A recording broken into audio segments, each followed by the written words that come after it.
Baiklah, kita telah melihat beberapa konflik yang terjadi yang mengatasnamakan agama di beberapa daerah. Nah, bersama saya untuk meluruskannya telah hadir Bapak Ahmad Gunaryo, Kepala Biro Hukum Kementerian Agama Republik Indonesia dan juga pernah menjabat sebagai Kepala Pusat Kerukunan Umat Beragama Kementerian Agama Republik Indonesia.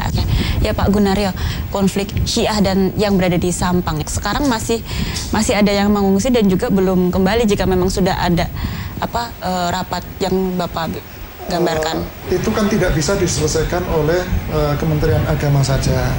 Jadi persoalan settlement itu kan sebenarnya lebih mengarah kepada wewenang yang dimiliki oleh pemerintah provinsi. Tetapi dalam persoalan mutual understanding, saling pengertian dalam persoalan agama itu menjadi tugasnya Kementerian Agama. Jadi menurut saya ya persoalan settlement ini harus dikembalikan pada proporsi yang sebenarnya, yaitu dalam hal ini adalah Pemprov. Jadi wilayahnya adalah wilayah Pemprov. Itu kalau misalnya konflik Syiah yang di Sampang kan sudah berasa. Beberapa kali terjadi sebelumnya, pembangunan gereja juga bermasalah Pak. Untuk contohnya, salah satu contoh yang paling lama permasalahannya kan muncul GKI Yasmin Pak. Nah, dari Kementerian Agama sudah ada langkah-langkah Pak untuk... Nah begini, kalau menurut peraturan bersama Menteri Agama nomor 9 dan 8 tahun 2006, persoalan pendirian tempat ibadah itu adalah wewenang pemerintah daerah. Kalau di Jakarta itu ada Pemprov, tetapi kalau di tempat yang lain itu kan menjadi kewenangan Bupati Wali Kota, karena itu persoalannya menyangkut IMB dan sebagainya, kan begitu. Ada 3 persyaratan kalau tidak salah untuk mendirikan tempat ibadah itu, yaitu persyaratan teknis, persyaratan administratif, persyaratan khusus. Persyaratan administratif itu misalnya adalah ada dukungan sekian banyak orang, 90-60 kalau tidak ada. Kemudian juga IMB-nya ada atau tidak. Sedangkan persyaratan teknisnya itu adalah misalnya gedung itu jika dipakai membahayakan umatnya atau tidak, kan begitu. Itu semua menjadi dasar pemerintah daerah untuk menolak dan atau memberikan izin pendirian tempat ibadah. Terima kasih Pak Gunaryo atas waktunya dan wawancaranya bersama.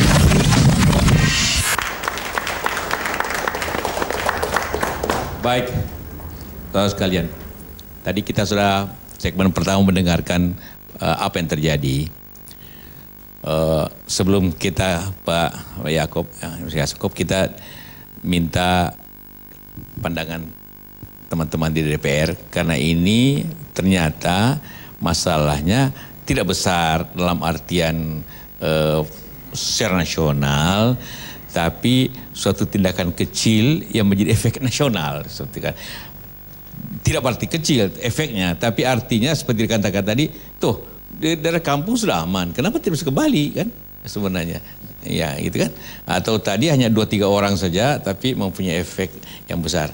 Nah, apa masalah ini? Bagaimana cara pandangan DPR melihatkan ini, Pak Wani? Ya, terima kasih Pak JK. Dalam kasus yang sekarang ini, menurut saya tidak ada, dan juga tadi sudah diperdengarkan persoalan yang terkait dengan ideologi atau keyakinan gitu ya. Tidak ada persoalan itu. Apalagi saya kira kita semua paham, umat Islam juga sangat memahami bahwa konferensi OKI di Amman itu sudah menegaskan kembali tidak ada persoalan terkait dengan Syiah.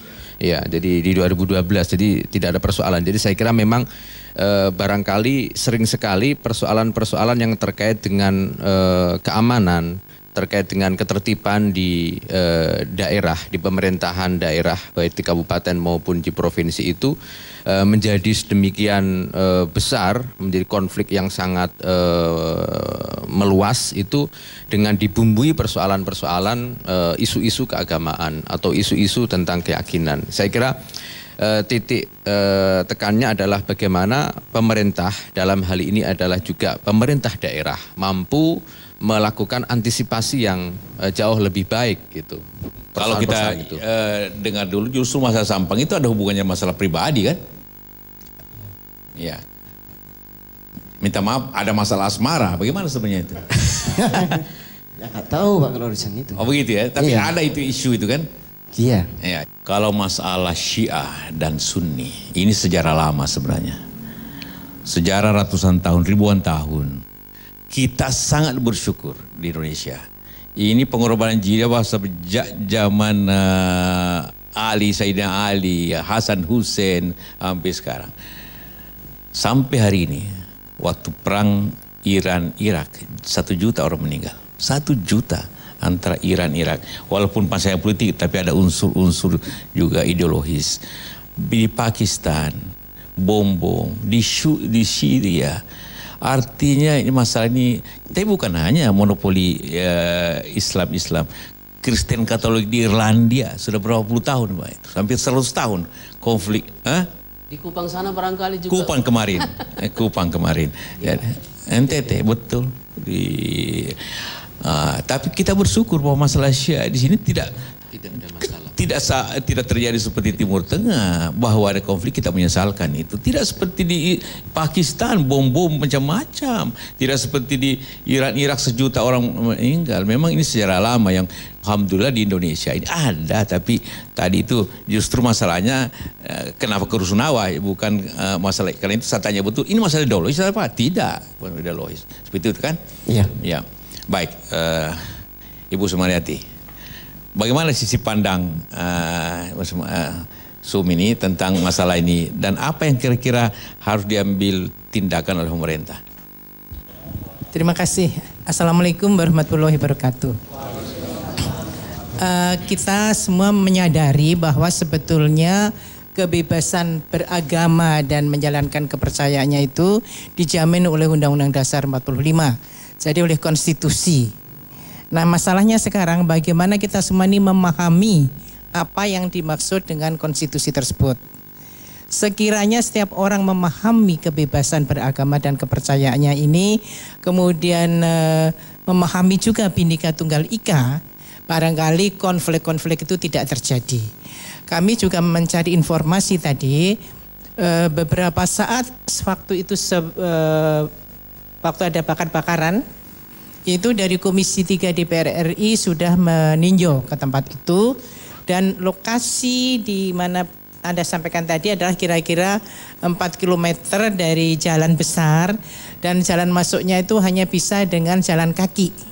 Jadi sebetulnya kalau apa yang terjadi di lokasi terpencil itu tidak banyak berpengaruh mengganggu orang-orang di kota. Ya. Jadi sebetulnya ini kalau dikatakan mereka beribadah lalu mengganggu juga semestinya tidak.